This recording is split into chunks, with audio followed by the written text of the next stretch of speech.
Hello again. I have got a new update today by Apple. Apple just announced the Neo Express mode is coming today to London Underground.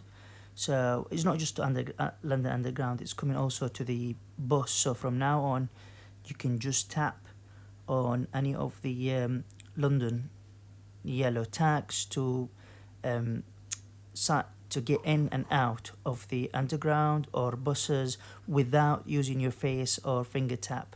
As you can see, I'll play a video now by Apple.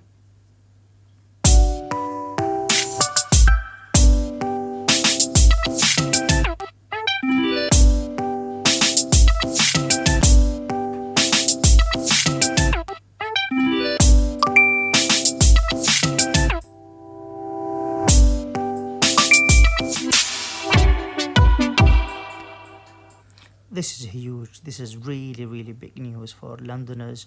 You can use the express mode at the overground, DLR, river, underground, basically all London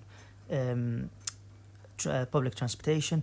What amazed me as well is you can use it even if your phone is disconnected, that's out of charge, you still can use it for up to 5 hours, as you can see here.